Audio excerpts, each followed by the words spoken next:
The Galactic Concord had tried everything. Not metaphorically. Not in the way diplomats say everything when they mean the three things we were comfortable losing. The Concord had genuinely, methodically, with the full bureaucratic machinery of 11 spacefaring civilizations behind it, tried every single approach their combined 4,000-year diplomatic history could produce. And the Dracorathi had burned it all. Ambassador Velna's corps stood at the viewing port of Concord Station 12, watching the wreckage of their latest peace envoy drift in a slow, lazy spiral toward the gas giant below. The ship had been a Thessan diplomatic cruiser, elegant, unarmed, broadcasting peace frequencies on every known wavelength. It had carried gifts from 7 species, a cargo hold packed with cultural treasures that represented millennia of craftsmanship. Thessan crystal sculptures that sang when light passed through them. Vorlani memory silk tapestries woven with the emotional imprints of their greatest poets. Bravari food gems, each one containing a compressed feast that bloomed into a 12-course meal at the touch of claw. The Dracorathi had melted it into slag before it crossed the border zone. Not even a warning shot. Not even a hail. Just white fire from 3 dreadnoughts that appeared from behind one of the system's moons. And then silence, and then expanding debris. Velnus pressed her forehead against the cold viewport glass. Her skin was pale blue, almost translucent, a Thessan trait that made her look fragile to species who didn't know that her bones were denser than titanium alloy. She was 312 years old. She had brokered peace between the Greenwich Hive Collective and the Morith Freeholders, a conflict that had killed 9 billion sentients across 40 systems. She had personally negotiated the silence accords that ended the AI uprising on Kelos Prime. She had once talked a Bravari war queen out of detonating a star. None of it mattered here. The Dracorathi didn't negotiate. They didn't posture. They didn't make demands or issue ultimatums or even bother to be cruel in any recognizable diplomatic way. They simply occupied a growing sphere of space, now encompassing 37 systems, and destroyed anything that entered it. Ships, probes, message drones, automated gift delivery pods, all of it burned to atoms with that terrible white fire that their plasma weapons produced, a flame so hot it registered on sensors as a brief, localized star. Velnus turned from the viewport and walked back to the council chamber, her footsteps echoing in the corridor. The station felt emptier every cycle. Staff were being reassigned. Budgets were being cut. The Concord was losing patience, losing hope, losing interest. The Dracorathi expansion zone was becoming a problem they were learning to live with, rather than one they expected to solve. Inside the council chamber, the holograms of the other species representatives flickered in their assigned seats. Most of them looked tired. A few looked bored. One, the Greenwich delegate, a collective entity that expressed itself through a humanoid shell, had the decency to look angry, which Velnus appreciated. Anger was at least an active emotion. 43 attempts, Velnus said, not bothering with the traditional opening courtesies. 43 peace envoys over the span of 18 standard years. Every single one destroyed. We have offered them territory. We have offered them technology. We have offered them biological resources, cultural artifacts, raw materials, stellar coordinates to uninhabited systems ripe for colonization. She paused. We offered them a living star. A murmur rippled through the chamber. The living star offer had been controversial. A Vorlani stellar nursery, a pre-conscious stellar entity that the Vorlani considered sacred. They had offered it anyway, because the alternative was a war that would burn half the galaxy. The Dracorathi responded to our living star. Velnus continued, her voice flat, by destroying the envoy ship. Then, firing 17 sequential plasma bursts into empty space in what our linguists believe was the Dracorathi equivalent of laughter. Silence in the chamber. I am open, Velnus said carefully, to suggestions. The silence stretched. The Morith delegate, a towering figure whose body was mostly mineral, a living geode that sparkled when it moved, spoke first. We have discussed this in our councils. The Morith position is that the Dracorathi do not want peace. They want isolation. Perhaps we should give them what they want. They're expanding, Velnus replied. Their zone has grown by 4 systems in the last 2 cycles alone. Isolation implies containment. They are not contained. Then we contain them. The Greenwich collective shifted in its shell, the movement slightly wrong in the way that collective entities always were, too smooth, too coordinated, like a puppet operated by 1,000 hands that had practiced emotion until it was almost convincing. Military containment. We have a combined fleet capacity. At the cost of how many ships? The Brevari delegate's voice was sharp. Brevari were small, barely a meter tall, but they compensated with a fierceness of personality that could crack stone. The Dracarothi dreadnoughts are the most powerful warships any of us have ever encountered. Their plasma weapons operate at temperatures we can barely measure. Their hulls are made of a material our scientists cannot identify, let alone penetrate. A military engagement would be catastrophic. Velnus let them argue. She had heard these same arguments in these same voices for years. The Hawks wanted war. The Doves wanted retreat. The Pragmatists wanted to study the problem further, which was diplomat speak for do nothing and hope it resolves itself. None of them had an answer. None of them had ever had an answer. Her data pad vibrated. She glanced at it, expecting another update on debris analysis or sensor readings from the border zone. Instead, she saw a message flagged with an origin code she didn't recognize.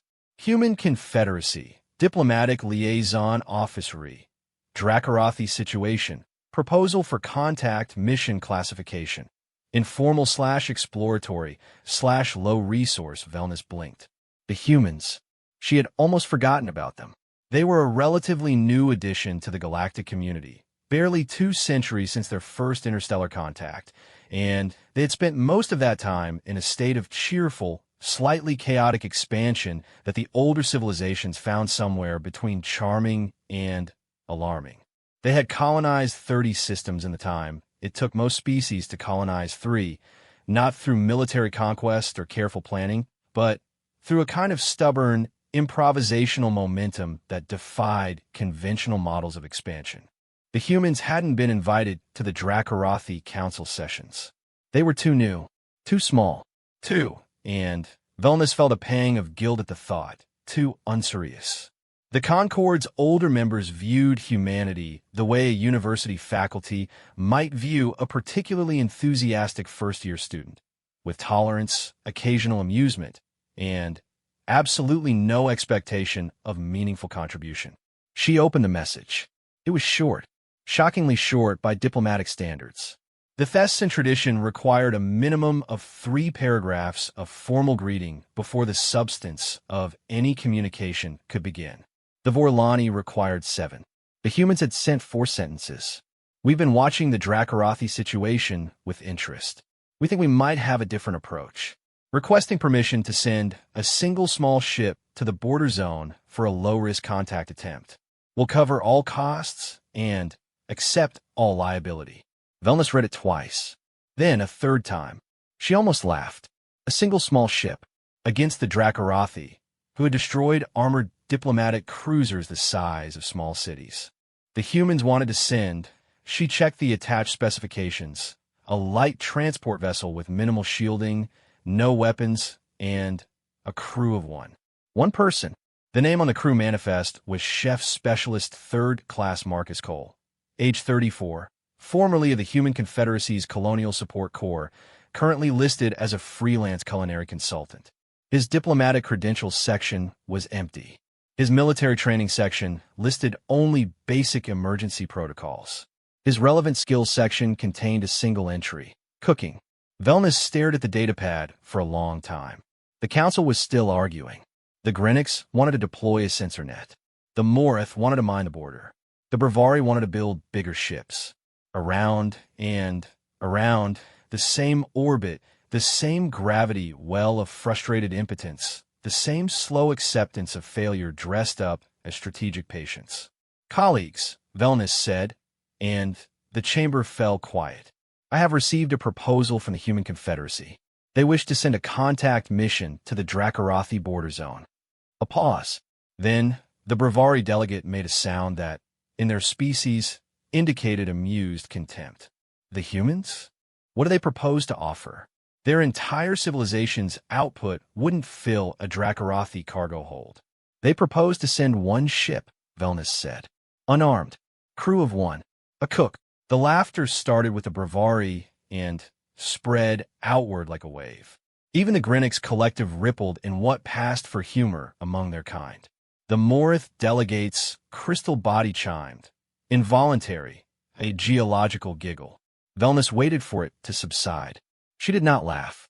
The human has requested authorization to enter the border zone under a Concord peace flag. Standard waiver of liability. They are asking for nothing from us except permission. Permission to die, you mean? The Vorlani delegates said softly.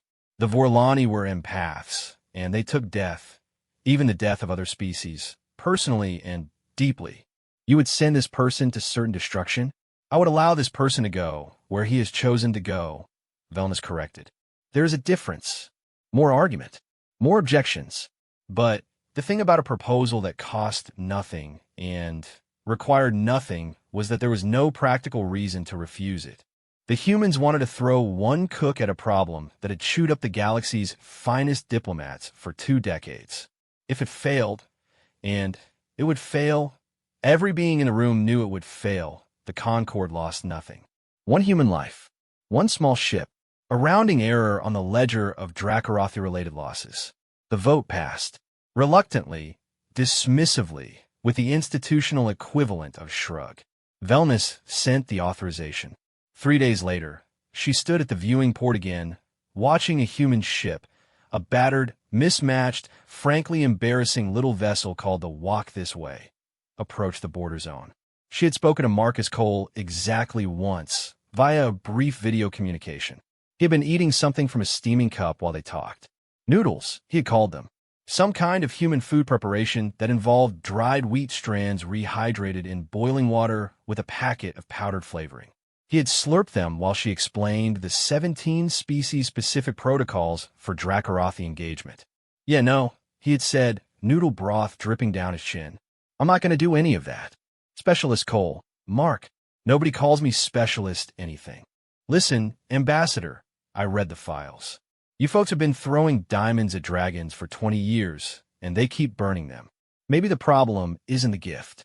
Maybe the problem is nobody's tried something that actually tastes good. Velnus had explained, with careful patience, that the Dracorathi had been offered food before. Brevari food gems. Thessan nutrient crystals. Vorlani synthesized feast calibrated to Dracorathi biology.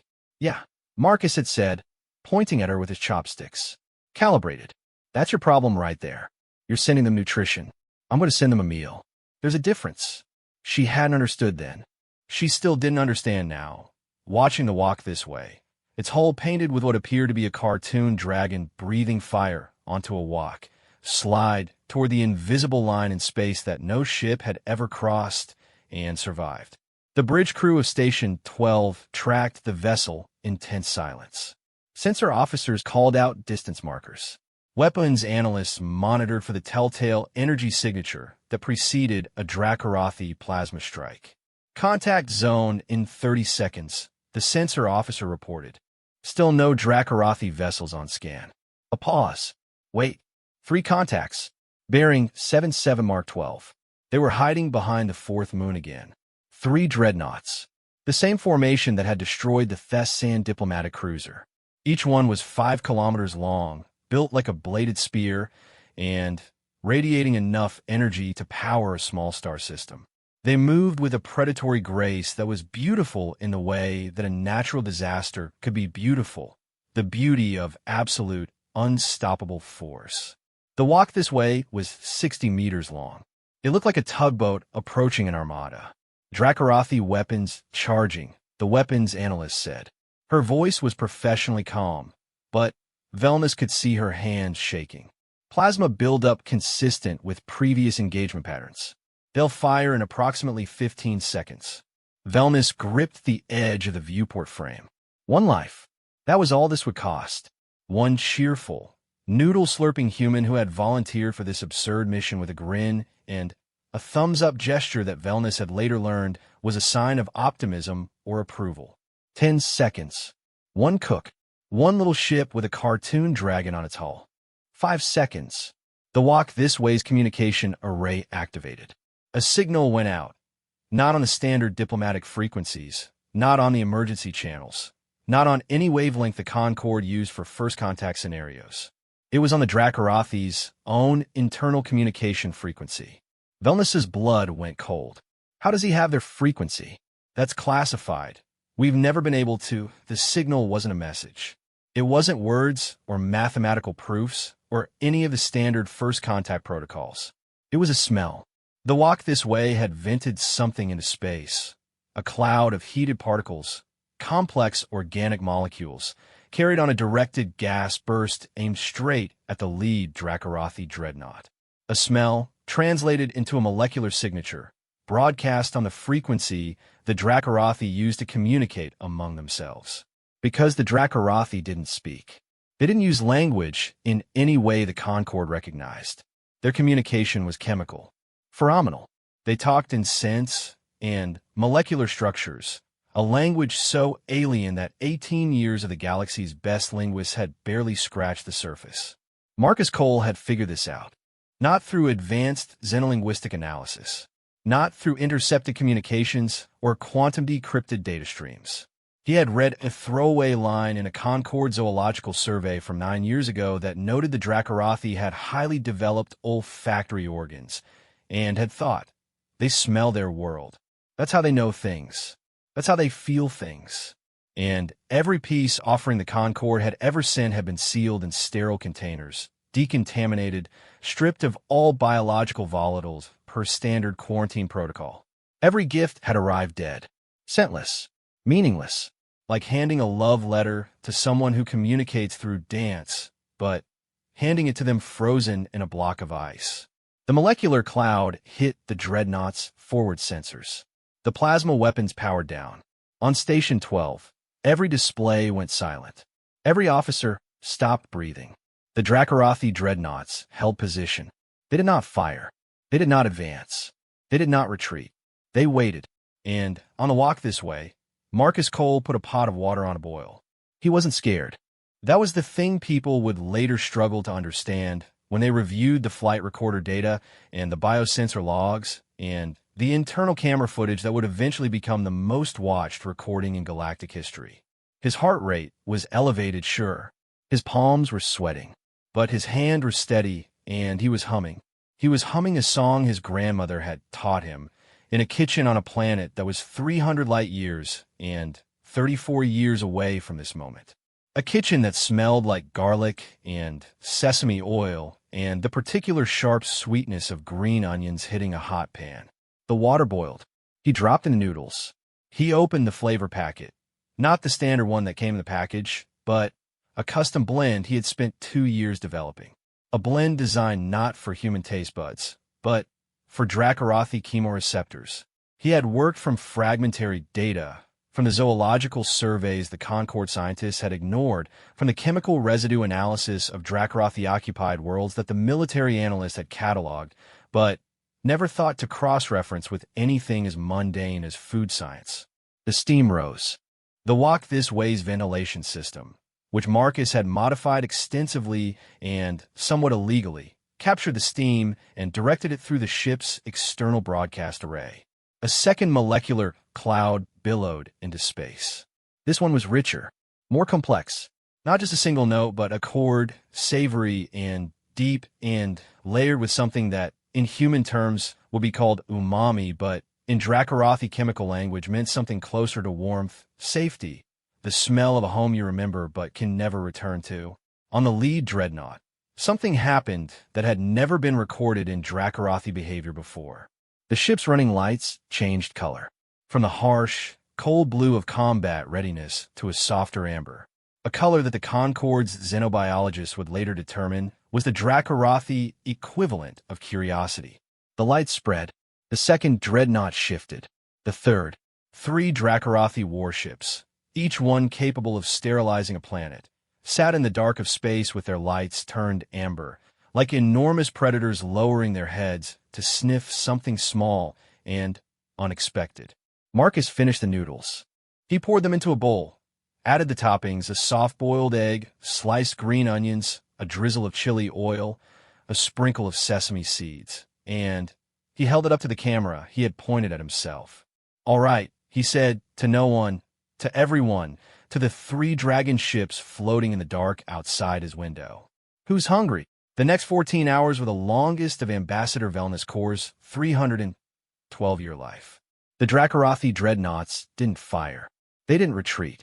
They hung in that amber-lit formation around the walk this way like 3 wolves circling a campfire, drawn by the warmth but not yet willing to step into the light. Station 12 sensor arrays tracked every fluctuation in their energy output, every micro-adjustment in their positioning, every flicker in those enormous running lights that had shifted from Kill Blue to Curiosity Amber and had not shifted back. Marcus Cole, meanwhile, made more noodles. The internal cameras showed him working in his galley, a space barely large enough for one person to stand with both arms extended, with the focused, unhurried calm of someone who had done this 10,000 times. He boiled water. He measured seasoning. He sliced vegetables with a knife that moved so fast it blurred on the recording. His mouth moved constantly, narrating to himself, though the audio was mostly lost under the sound of sizzling oil and clattering utensils. What the cameras did capture, and what the Concorde analysts would spend months dissecting, was the molecular output data from the Walk This Way's modified ventilation system. Every time Marcus cooked, the ship breathed. Complex organic compounds billowed from its hull in plumes that the sensors displayed as shifting clouds of color-coded data points. Amino acids, Maillard reaction products, volatile sulfur compounds from the garlic, capsaicin traces from the chili oil, sesame lipids, each one a word in a language Marcus was inventing in real time, a pigeon tongue built from human cooking chemistry and Dracarothi olfactory grammar. He was talking to them through steam, and they were listening. Velnus watched the sensor data scroll across her screen, her tea growing cold beside her. The Dracarothi ships had begun emitting their own chemical signatures, faint at first, barely detectable above the background radiation, but growing stronger. The xenochemistry team was working around the clock to analyze the compounds, but even their preliminary readings suggested something remarkable. "They're responding," Dr. Tessic Marin said, the Thessan xenochemist voice tight with the particular tension of a scientist watching her entire field rewrite itself in front of her. "These molecular structures are consistent with Dracarothi biosignatures we've cataloged from their occupied worlds, but the combinations are novel. They're not using known threat signals. They're not using territorial markers. This is, Ambassador, I don't have a framework for this. These are communication patterns we've never seen from them." "What do they mean?" Velnus asked. Tessic's silence was answer enough. On the Walk This Way, Marcus had finished his latest batch. He sealed a portion in a specialized container he had built himself. Not sterile, not decontaminated, not stripped of biological volatiles. The container was designed to preserve every scent molecule, every trace of heat and oil and spice, and to release them all at once when opened. He had explained the design to Velnus during their one conversation, comparing it to something called a thermos with a smell bomb strapped to the lid, which had not been reassuring. He loaded the container into his ship's only external mechanism, a modified maintenance drone, repurposed to carry cargo. The drone was the size of a dinner plate. It was not fast. It was not impressive. It looked, against the backdrop of 3 Dracarothi dreadnoughts, like a moth approaching a bonfire. Drone deployed. Marcus's voice came over the open channel, cheerful and absurdly casual, as if he were narrating a food delivery on some Colony World street. "1 order of spicy garlic noodles with soft egg, heading out. No tip required." The drone floated toward the lead dreadnought. It took 11 minutes to cross the distance. 11 minutes during which Station 12 held its collective breath, and the weapons analysts kept their fingers hovering over alert triggers that, they all knew, would do absolutely nothing if the Dracarothi decided to fire. The dreadnought's hull was a landscape at close range. The drone's cameras showed a surface that was not metal in any conventional sense. It was organic or partially organic, a dark material that seemed to shift and breathe covered in patterns that might have been decorative or might have been functional or might have been both. The Concorde's materials scientists had spent years analyzing fragments recovered from Dracorathi-destroyed vessels and had concluded only that the hull material was unprecedented, a word that, in scientific contexts, meant we have no idea. The drone reached the hull. It hovered. Nothing happened. Then, a section of the hull opened. Not like a door or an airlock. The material itself rearranged, flowing apart like a wound opening in reverse, creating an aperture just large enough for the drone to enter. The biosignature readings from inside were off the charts. Heat, chemical complexity, life. The drone went in. Velnus stood up from her chair. Every officer on Station 12's bridge was standing. Somewhere, someone had dropped a data pad, and the clatter of it hitting the deck was the loudest sound in the room. Drone signal holding, the communications officer whispered, still transmitting from inside the dreadnought. Visual feed is, Ambassador, you need to see this. The drone's cameras were designed for maintenance work, not exploration. The image quality was poor, the lighting wrong, the color balance skewed. But what they showed was unmistakable. The interior of the Dracorathi dreadnought was not a ship in any sense the Concorde understood.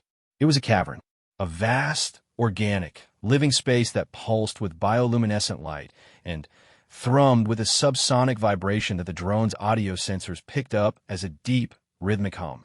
The walls were ribbed and curved and covered in something that glistened, moisture or mucus or some biological medium that served a function no one could guess.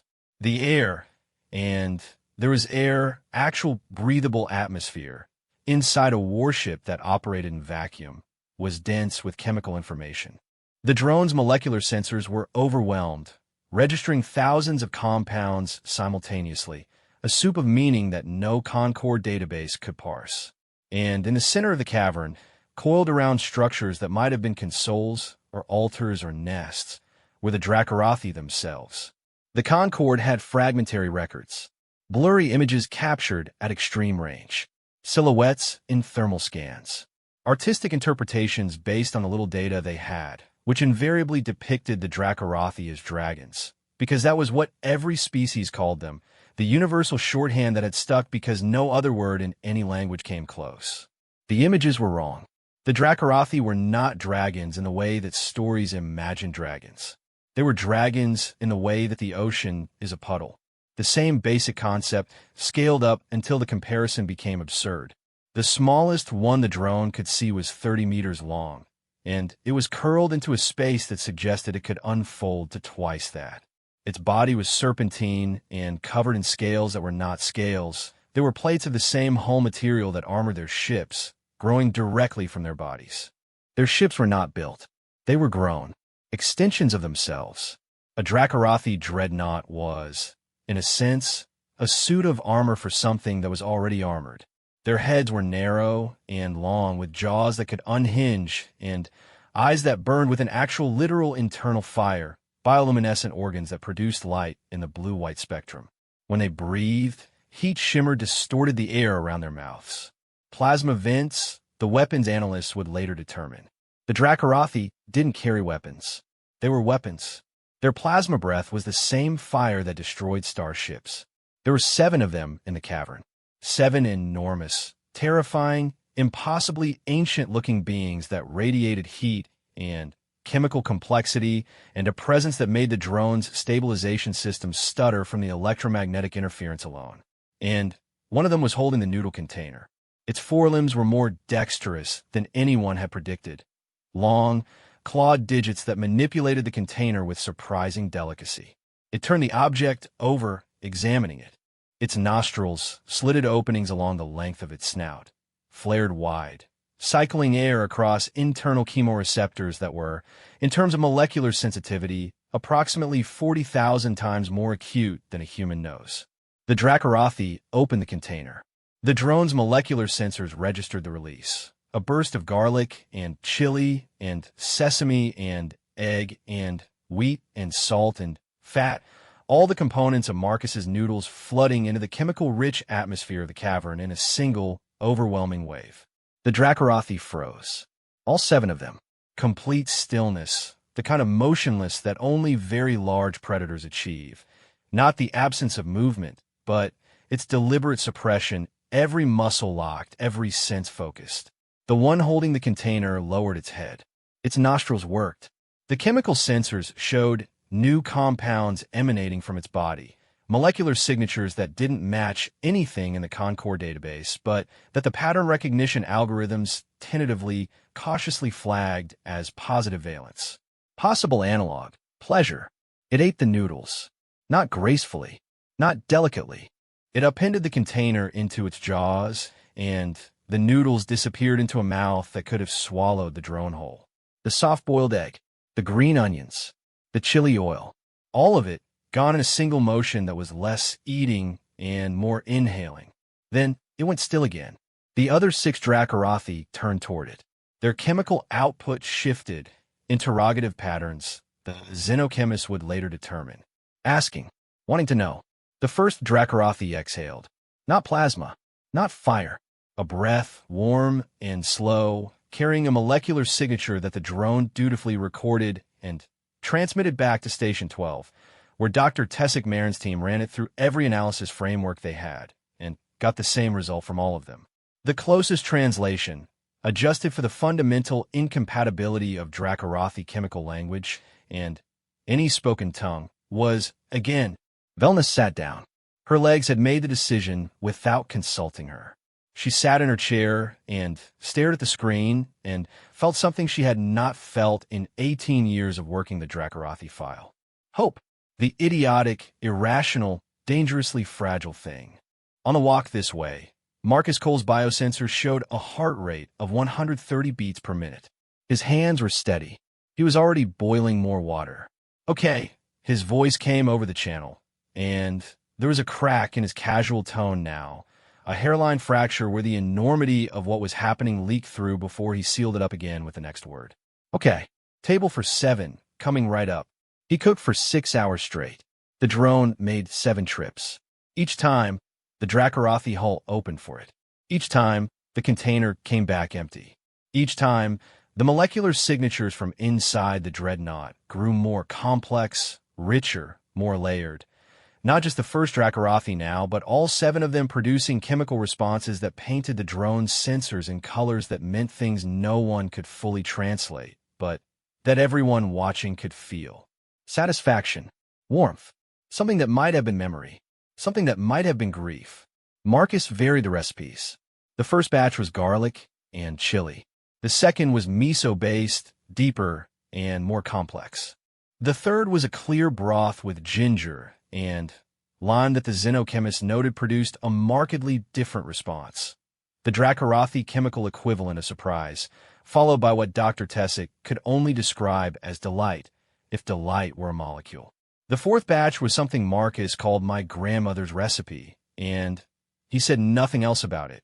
And the camera showed him wiping his eyes with the back of his wrist while the broth simmered, and nobody on Station 12 commented on it. The fifth batch made the dreadnought's lights change color again, from amber to a deep, warm gold that none of the xenobiologists had ever observed. That's new, Dr. Tessic said, her voice stripped of scientific detachment, raw and young-sounding. That color isn't in any of our records. We have no data on what gold means. By the seventh batch, the other 2 dreadnoughts had moved closer. Their hulls had opened too. Not weapon ports, but apertures identical to the one that had accepted the drone. Mouths. Waiting. Marcus looked at his supplies. He looked at the 3 enormous warships hanging in space outside his tiny viewport, their lights warm gold, their hulls open, waiting for a cook on a 60-meter transport to feed them noodles. Ambassador, he said over the channel, and his voice was hoarse now, 6 hours of cooking in a galley the size of a closet, his shirt soaked through with sweat and broth. I'm going to need more noodles. Velnus laughed. It burst out of her like something that had been trapped for 18 years, and the sound of it startled her own staff, who had never heard their ambassador laugh, who had assumed she had lost the capacity for it somewhere in the second decade of failure. Specialist Cole, she said, and then corrected herself because he had asked, and because he had earned it, and because formality felt absurd in the face of what was happening. Marcus, what do you need? Industrial quantities of dried wheat noodles. Chicken and beef stock base, the powdered kind, not the fancy stuff. Sesame oil. Soy sauce. Ginger root. Garlic. Lots of garlic, they're wild about the garlic. Chili flakes. Green onions. Eggs. And ambassador. Yes. Send someone who can help me cook. My arms are going to fall off. A supply ship was dispatched within the hour. The Concorde, which had spent 18 years and untold resources on failed diplomatic missions, allocated its newest fast transport to deliver instant noodles and condiments to the Dracarothi border zone. The supply manifest, when it was filed with the Concorde's logistics division, caused a minor bureaucratic crisis. The form required a classification for the cargo. The logistics officer, a methodical Morith who had processed 10,000 supply requests without incident, stared at the manifest for a long time before typing, under strategic purpose, diplomatic provisions, noodle-based. It was approved without question. By that point, everyone on Station 12 had seen the footage. Everyone had watched the golden lights. Everyone had heard Marcus Cole's hoarse voice asking for more garlic. The supply ship arrived at the border zone 12 hours later. Marcus was asleep when it got there, collapsed on the floor of his galley with an empty pot for a pillow, the cameras catching the slow rise and fall of his chest, and the residual steam still curling from the stove he had forgotten to turn off. Outside, the 3 Dracarothi dreadnoughts waited. Their lights were still gold. Their hulls were still open. Patient, hungry, listening for the smell of something that, for the first time in the long and violent history of their encounters with the galaxy, made them want to hear more. Marcus woke to the sound of the supply ship's docking clamps engaging with his hull.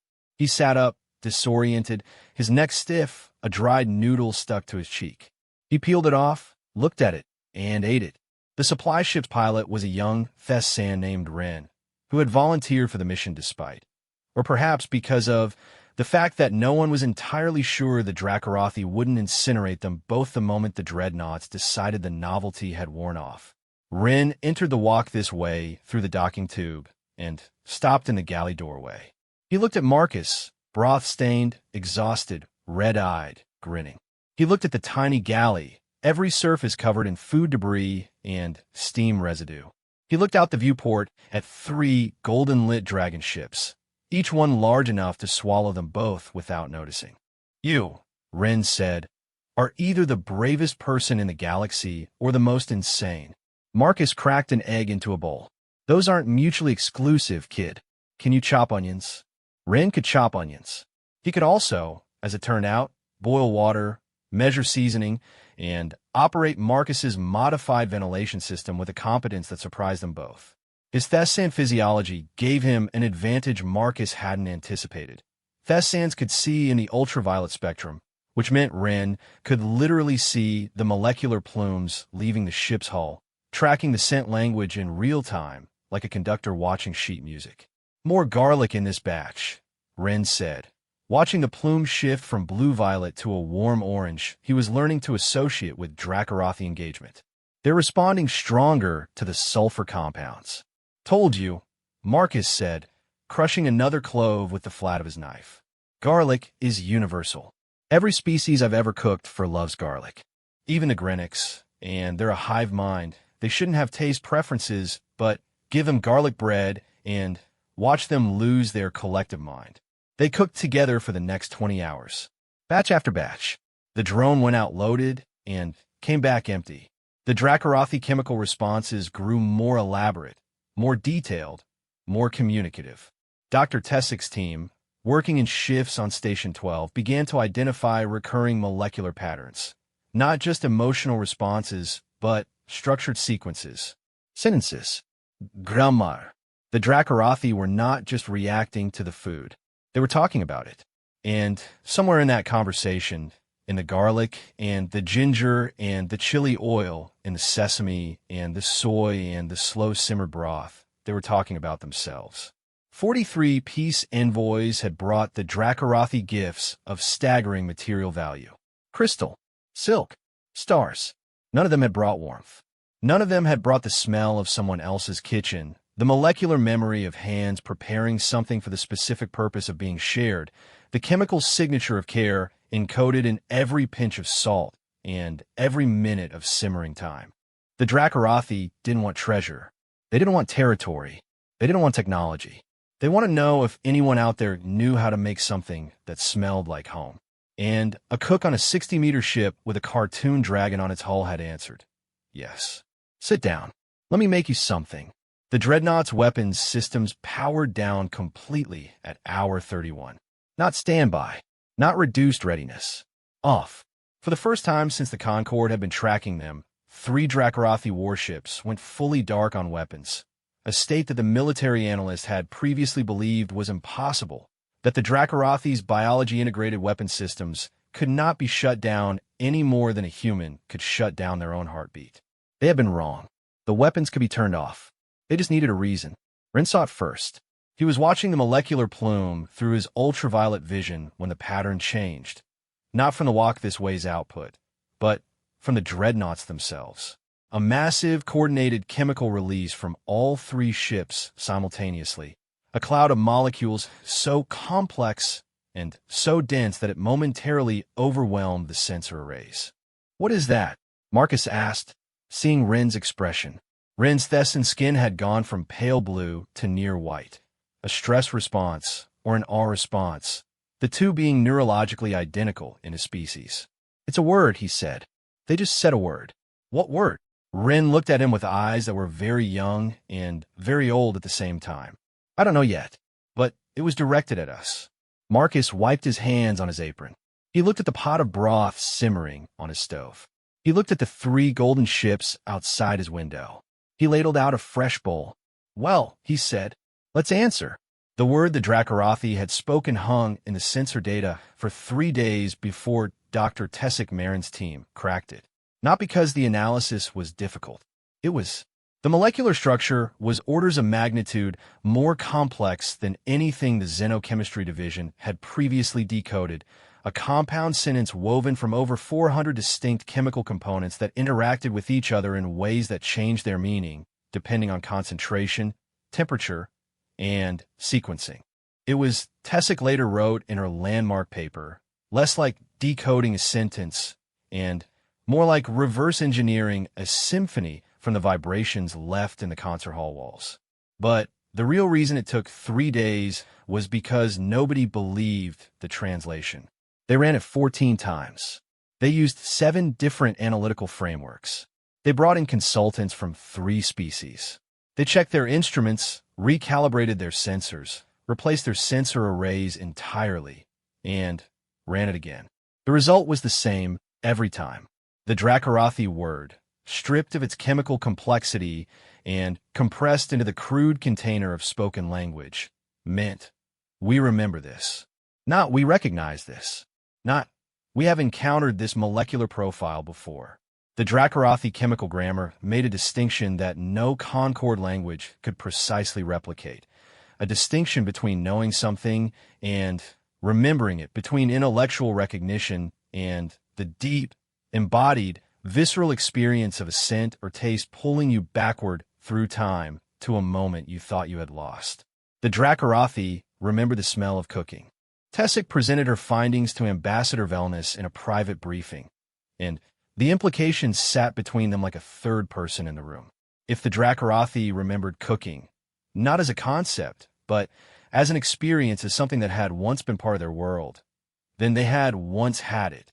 They had once lived in a way that included the preparation and sharing of food as a social act. They had once been a species that gathered and cooked and ate together, and they had lost it. How long ago? Velnus asked. Impossible to determine precisely, Tessic said, but the chemical structure of their response suggests deep ancestral memory, not individual recollection, but species-level encoding. Genetic memory, possibly. We're talking thousands of generations at minimum. Tens of thousands, more likely. What happened to them? Tessic's silence was the honest answer. They didn't know. The Dracorathi's history was a black box, a void in the galactic record that went back further than most species' written histories. The oldest civilizations, the Vorlani, the Thess Sands, had legends about them. Ancient accounts of vast, fire-breathing beings that had once been seen in the deep spaces between stars, moving in great migrations that spanned centuries and covered light years. The legends disagreed on the details, but agreed on one thing. The Dracorathi had once been different. They had once been something else, something that the legends describe with words like warm and gathered and singing. Whatever they had been, they had become what they were now: armored, isolated, violent, silent. A species that had grown its own ships like shells, sealed itself inside, and burned everything that came close. Until Noodles. Marcus Cole did not know any of this. He was too busy cooking. In the 5 days since the first contact, the situation at the border zone had evolved from a one-man operation into something that defied easy categorization. Marcus had requested and received additional supplies, additional equipment, and, crucially, additional cooks. The Human Confederacy, which had been watching events unfold with the particular mixture of pride and disbelief that characterized their species' reaction to most things their people accomplished, had sent a support team of 11 culinary specialists. They arrived on a converted cargo vessel that Marcus immediately renamed the Soup Kitchen, over the objections of its original crew. The Dracorathi had not objected to the new ships.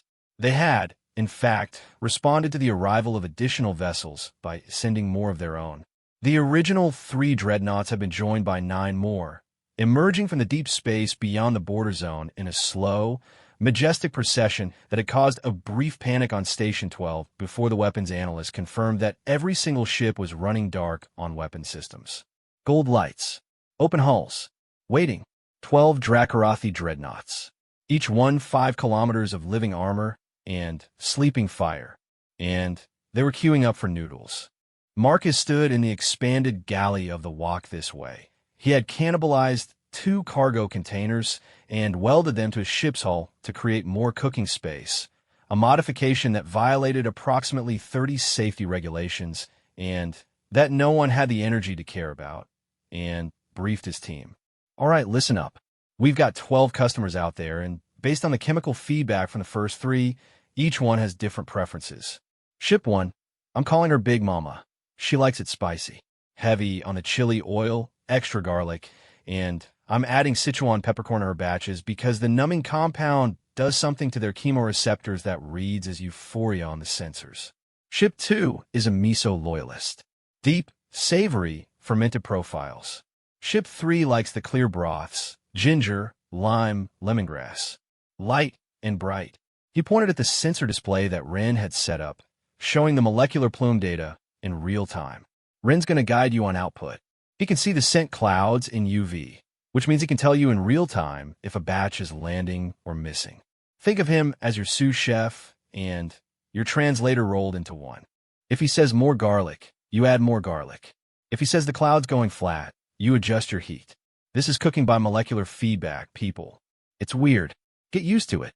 His team, humans from 5 different colony worlds, each one selected for skill, and Marcus suspected for the particular strain of reckless curiosity that made humans volunteer for missions involving alien dragons, got to work. The next 72 hours were a blur of steam and chopping and boiling water and drone flights and sensor data and this slow, extraordinary process of learning a new language one bowl of noodles at a time. Because that was what was happening. The Dracorathi were not just eating. They were responding. Each ship, after receiving its batch, would emit a chemical signature, a reply, that was more detailed, more structured, more communicative than the last. Dr. Tessik's team, now operating a full analytical lab on Station 12 with staff borrowed from 6 universities and 2 military research divisions, was building a vocabulary in real time, cataloging molecules, mapping grammar, constructing the first ever Dracorathi to Concord translation framework. And the framework was not what anyone expected. The Dracorathi language was not a language of war. It was not a language of territory or dominance or threat. It was, at its molecular foundation, a language of cooking. The base vocabulary, the root words from which all other compounds are derived, was built from food-related concepts: warmth, sharing, preparation, seasoning, The verb structures were temporal and referred to states of readiness, ripeness, fermentation. The grammar encoded relationships not in terms of hierarchy or power, but in terms of who prepares and who receives, who gives flavor and who is nourished.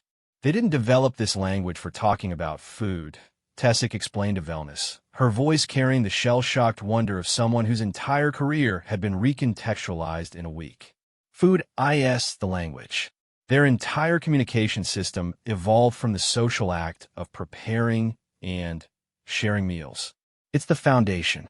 Everything else, their concepts of self, other, territory, threat, those are later additions, built on top of a linguistic bedrock that is fundamentally, irreducibly about feeding each other. Velnus processed this. Then, when they destroyed our peace envoys, they weren't being aggressive, not in the way we understood it. Tessic pulled up a chemical diagram that looked like a three-dimensional molecular maze. Look at the molecular structure of a Dracarothi territorial warning. See these base compounds? They're the same root molecules as their word for spoiled food. Rotten. Contaminated. When they fired on our ships, they weren't saying this is our territory. They were saying this smells wrong. This is not food. This is poison. Our gifts, sterile, decontaminated, biologically dead. In Dracarothi terms, we weren't offering peace. We were offering rot. Every sealed container, every quarantine-wrapped artifact, every sterilized gift package we sent read to their senses as something decayed, something dangerous, something that should be burned before it contaminated the nest. Velnus leaned back in her chair. 18 years, 43 missions, billions of credits, the finest diplomatic minds of 11 civilizations. And the problem had been that they washed their gifts too thoroughly. There's more, Tessic said, and her voice dropped into a register that Velnus had learned to associate with revelations that would require policy changes. The historical data, the ancestral memory I mentioned. I've been cross-referencing the Dracarothi chemical vocabulary with geological survey data from their occupied worlds, and I've found something. She projected a holographic map of the Dracarothi expansion zone, 37 star systems, each one marked with the locations of Dracarothi presence. They're not expanding randomly. They're not conquering. They're searching. Tessic highlighted a chemical compound. This molecule appears in every territorial marker we've recovered from Dracarothi-occupied worlds. Every single one. It's not a claim. It's a question. What question? The closest translation is this where it was?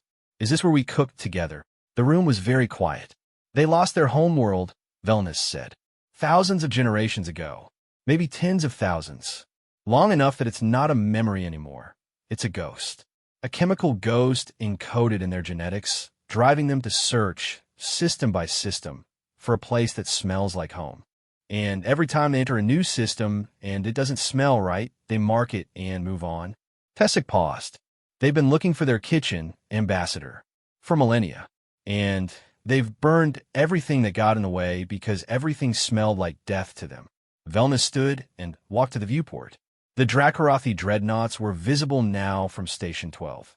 The fleet had moved closer, following the cooking ships, and the gold light of their running systems created a constellation of warm points in the darkness. 12 ships, 12 dragons, each one carrying genetic memories of a place where someone had once cooked for them. She thought about Marcus Cole, who had read a single line in a zoological survey about olfactory organs, and had leaped from that to the correct conclusion. Not through analysis, not through theory, but through the bone-deep human intuition that if someone can smell, then they can be reached through what you make them smell. That cooking is a language older than language. That the first diplomacy in any species' history was probably one person handing another person something warm and saying eat. Her data pad chimed. A message from Marcus. Ambassador. Big Mama just did something new. She opened a larger whole section, way bigger than the drone port. Like big enough for a person. I think she's inviting me in. I'm going. Please don't try to stop me.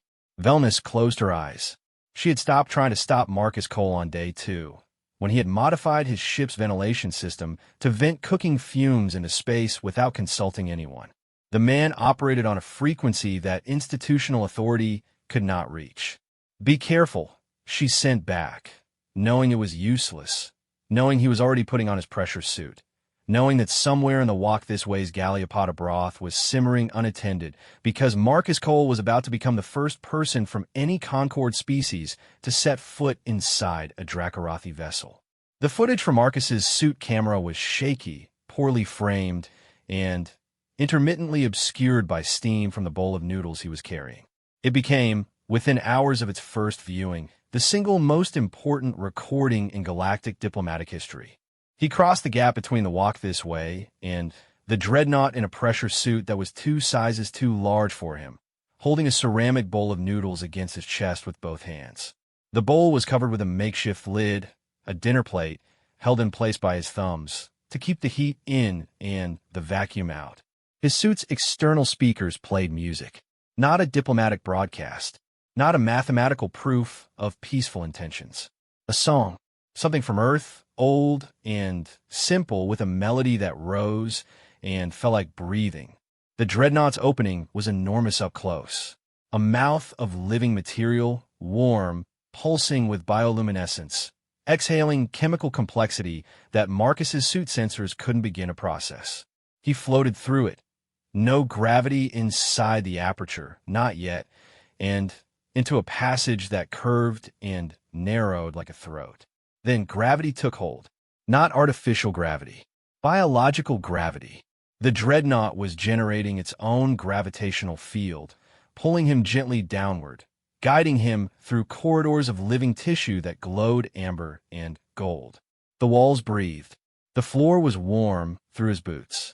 He emerged into the central cavern. 7 Dracarothi, the same 7 from the first contact, the original crew of the lead dreadnought. They were arranged in a semicircle, and the space they had created, the open area at the center of their formation, was clearly, unmistakably, deliberately designed for someone to stand in. They had made room for him. They had arranged themselves around an empty space the way a family arranges chairs around a table. Marcus stood in the center of 7 dragons, each one large enough to swallow him without effort, each one radiating enough heat to cook him alive without their plasma breath, each one watching him with bioluminescent eyes that burned like small, focused stars. He removed the plate from the bowl. Steam rose. The broth caught the gold light and gleamed. The noodles floated in their soup like something alive, and the smell, garlic, ginger, chili, sesame, the deep umami of a broth that had been simmering for hours, filled the cavern and met the Dracarothi's chemical atmosphere and created something new. A molecular conversation. Human cooking and Dracarothi chemistry, meeting in the warm air, mixing, forming compounds that neither species had ever produced alone. The largest Dracarothi, Big Mama, 30 meters of armored serpentine power, lowered her head. Slowly.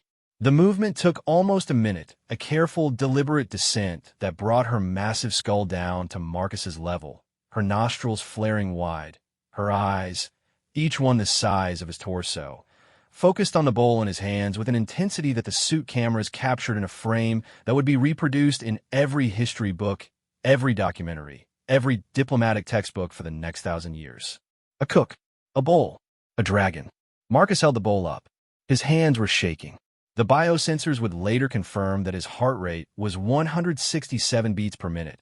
His cortisol levels were through the roof, and his body temperature had dropped 2 degrees from the adrenaline. His voice was steady. "Made this for you," he said. "Special recipe. My grandmother's, with a few adjustments. I added extra garlic because I know you like it." Big Mama's chemoreceptors flared. A wave of molecular response washed over Marcus. Warm, complex, layered with meaning that he could not decode, but could feel. Like standing in a kitchen where someone had been cooking all day, walking in from the cold, and feeling the warmth and the smell wrap around you before anyone said a word. She opened her mouth, not to breathe fire, not to bite, to receive. Marcus tipped the bowl. The broth and noodles poured into a mouth that could have consumed a shuttlecraft, past teeth that were each as long as his forearm, down a throat that glowed with internal heat. A thimble of soup for a being the size of a building. Big Mama closed her mouth. She was still for a long time. Then she exhaled. Not fire, not plasma, Warm air, carrying a molecular message so dense and so complex that it took Dr. Tessig's team 2 weeks to fully translate. The short version, the one that made it into the history books, the one that Marcus would later have tattooed on his forearm in both English and a phonetic approximation of Dracarothi chemical notation, was this: "We had forgotten what warm tasted like. You reminded us. Seat. There is room." Marcus sat. He sat on the warm, living floor of a dragon's ship, surrounded by 7 beings of impossible scale and terrible power, and they lowered their heads around him like a crown, and they breathed warm air that smelled of ancient chemical memories, and nobody spoke because there was no language that could hold what was happening. The suit camera recorded it all. Shaky footage, bad lighting, steam on the lens. The most beautiful recording in the history of the galaxy. Back on Station 12, Ambassador Velna's Core watched the feed and wept. She was Thess-san. Her species considered the open expression of emotion to be a sign of integrity. She wept without shame, without hiding it.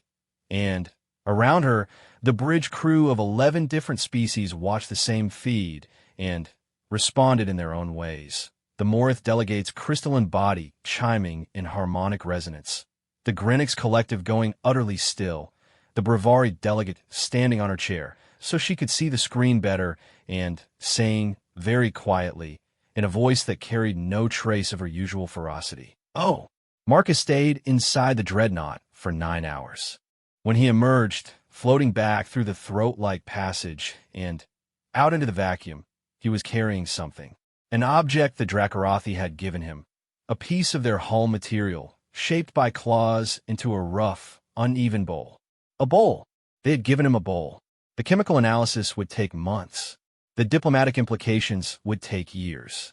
The cultural significance, the fact that a species of armored, fire-breathing, star-wandering dragons had responded to a gift of food by giving the cook a dish to cook in, would be studied and debated and written about for generations. But Marcus, floating back to his little ship with a dragon-made bowl held against his chest, understood it the way cooks understand things. Not intellectually, not analytically.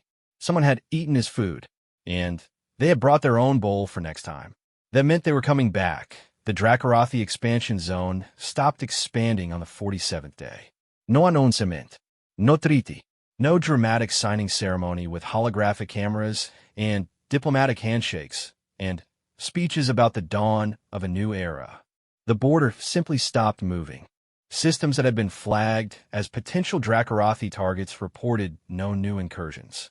The territorial markers, those chemical beacons that had been spreading through space like a slow-motion scream, went quiet.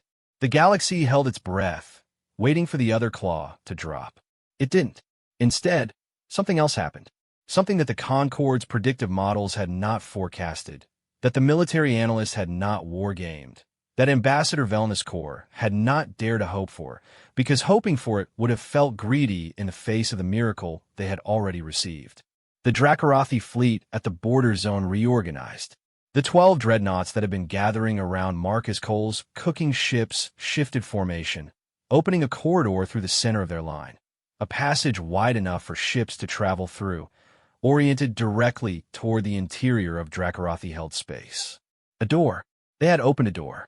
Marcus was the one who noticed it. He was on the walk this way, sleeping badly on his galley floor. He had developed a persistent backache from the combination of zero-gravity transitions and 14-hour cooking shifts, and the medical team on Station 12 kept telling him to use the cot they had sent, and he kept forgetting it existed when his proximity alert chimed. Not a threat alert, a navigation alert.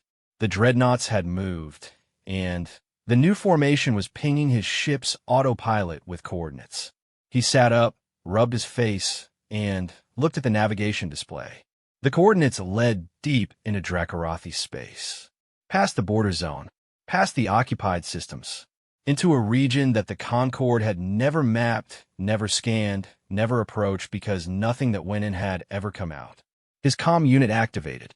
Not Station 12, not the Concord. A direct signal from the lead dreadnought, carried on the chemical communication frequency that Marcus's modified systems could receive but not fully decode. The molecular analysis would come later. But the ship's basic emotion mapping algorithm, a crude tool Marcus had built using DR. Tessik's early research, nowhere near sophisticated enough for real translation, flagged the signal with 2 words. Kulme. See. Marcus stared at the display for a long time.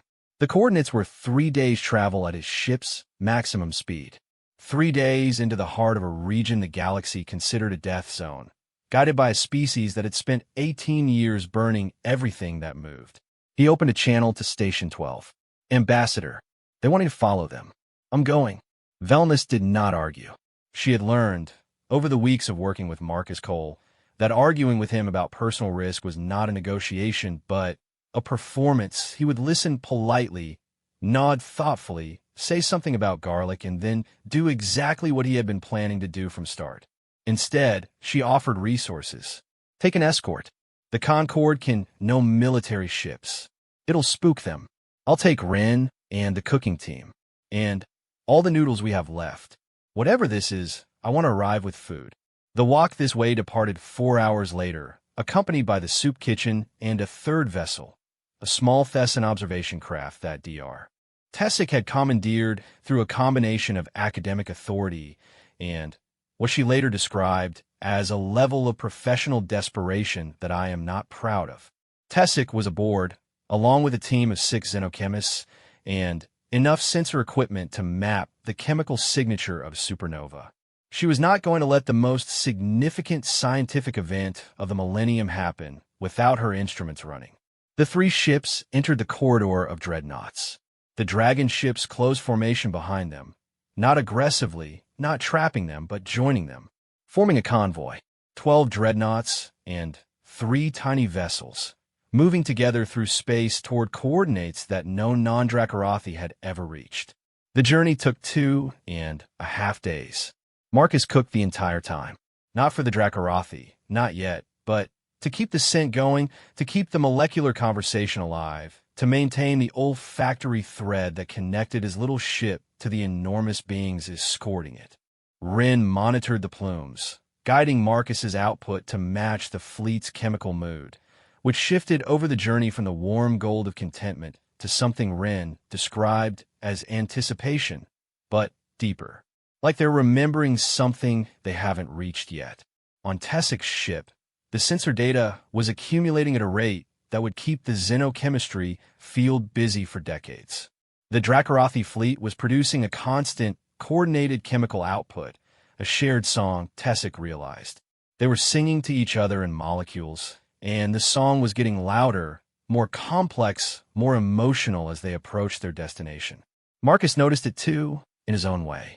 The food the Dracorathi had been requesting through their chemical responses was changing. Early in the journey, they wanted the familiar garlic noodles, miso broth, the recipes they had learned to ask for. But as the hours passed, the requests became more specific, more unusual. Combinations Marcus had never tried.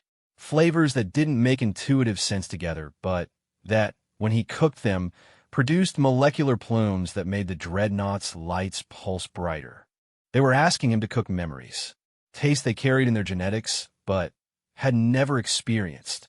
Ghosts of flavor from a homeworld they had lost millennia ago, translated through the imprecise medium of cross-species chemistry into something Marcus could approximate with garlic and ginger and chili and salt. He cooked blind.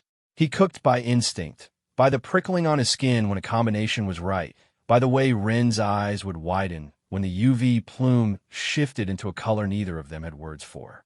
He cooked dishes that had no names in any human language, that used techniques he was inventing on the spot, that tasted strange and right in a way that made his own eyes sting for reasons he couldn't articulate. His grandmother would have understood. She had cooked the same way, not from recipes, but from the air, from the mood of the room, from some deep knowledge that lived in her hands and not in her head. She had never measured anything. She had never followed instructions. She had cooked by feel, and the food had always been exactly right, not because it matched some ideal, but because it matched the moment, the people, the specific shape of hunger that each person at her table carried. Marcus thought about her a lot during those 2 days. He thought about her kitchen, the small one, in the apartment on Earth before the family had moved to the colony on Kepler 442b. The kitchen with a cracked tile floor and the window that didn't close all the way and the stove that had one burner that ran hot and one that barely worked. The kitchen where he had stood on a stool to reach the counter and she had guided his hands while he chopped vegetables, and the whole apartment had smelled like garlic and ginger and the particular warm sweetness of rice cooking, and it had been the safest place in the universe. He thought about how she had died when he was 12, and how the colony kitchen never smelled the same after that, and how he had spent 22 years trying to recreate that smell and had never quite managed it, and how the closest he had ever come was here, now, cooking for dragons in the dark between stars, guided by nothing but the prickling on his skin and the deep, unreachable ache of a smell he couldn't quite remember. He wondered if that was what the Dracarothi felt. A whole species chasing a smell. A scent memory encoded so deep in their biology that they had built ships and crossed galaxies and burned everything that didn't match, searching system by system for the source of something they could almost remember. On the morning of the third day, they arrived. The coordinates led to a system with no name in any Concord database. A single star, old and red, orbiting in the quiet between galactic arms where nothing of interest was supposed to exist. 3 planets, 2 gas giants, 1 rocky world, small, orbiting close to the star in the habitable zone. The rocky world was dead. Not barren dead. The distinction was important. Barren meant nothing had ever lived there. Dead meant something had once and didn't anymore. The planet's surface showed the ghost signatures of ancient tectonics, extinct volcanism, dried ocean basins, and the faintest traces of an atmosphere that had once been thick and warm and was now thin and cold and nearly gone.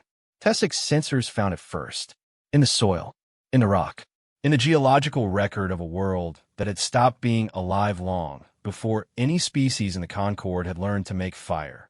Organic compounds, complex ones, buried deep, preserved by chance by the specific mineral composition of the soil, by the cold, and the vacuum that had replaced the atmosphere. Molecular fossils of biological processes that had operated on this world when it was young and warm and alive. The compounds matched the Dracarothi's base chemical vocabulary. This was it. The homeworld. The kitchen. The place where, thousands of generations ago, the Dracarothi had cooked together, had prepared food, and shared it, and talked about it in the language of scent that had become the language of everything. The place they had lost to some catastrophe, some extinction event, some disaster that had killed their world and driven them into space in living ships grown from their own bodies, carrying nothing but the molecular memory of what warmth tasted like. They had found it. After millennia of searching, system by system, burning everything that smelled wrong, they had found the dead husk of their home, and they had brought Marcus to see it. The dreadnoughts took up orbit around the planet. Their lights were not gold now.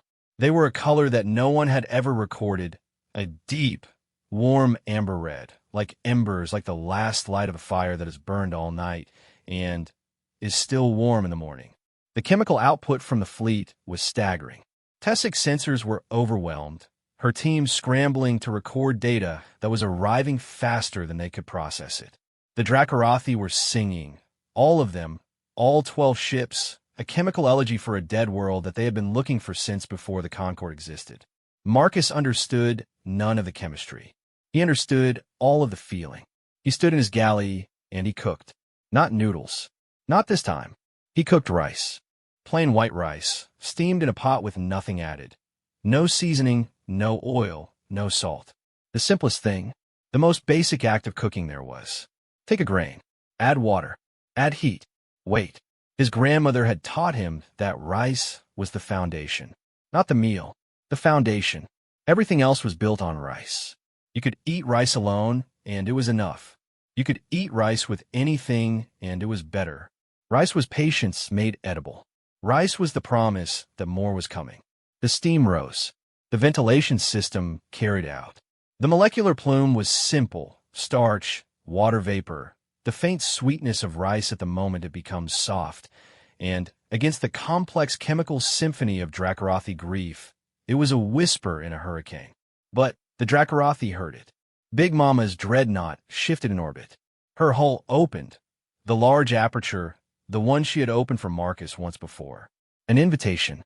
Marcus looked at Ren. Ren looked at Marcus. There was a conversation in the look that took about half a second and covered more ground than most diplomatic summits. "I'll bring the pot," Marcus said. "I'll bring extra bowls," Ren said. They crossed together. Marcus in his too large pressure suit, carrying a pot of rice. Ren beside him, carrying a stack of the dragon-made bowls that the Dracarothi had been giving them. One from each ship, each one shaped differently, each one carrying the chemical fingerprint of the Dracarothi who had made it. They had 12 bowls now. A set.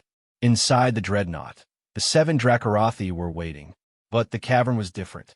The walls had changed. New bioluminescent patterns covered them, swirling designs that pulsed with that ember-red light. Tessic, watching the feed from the observation ship, gasped. The patterns were chemical information, encoded in light. The walls were displaying something. Memories. The Dracarothi were projecting their ancestral memories onto the walls of their ship, making them visible for the first time. Scenes played out in bioluminescent color. Shapes that were Dracarothi, smaller than the ones Marcus knew, gathered in formations that were unmistakably communal. Around heat sources, around glowing pools of liquid, preparing something together, sharing it. The chemical signatures of the wall memories were dense with meaning, and Tessic's team would spend years decoding them. But the visual story was clear.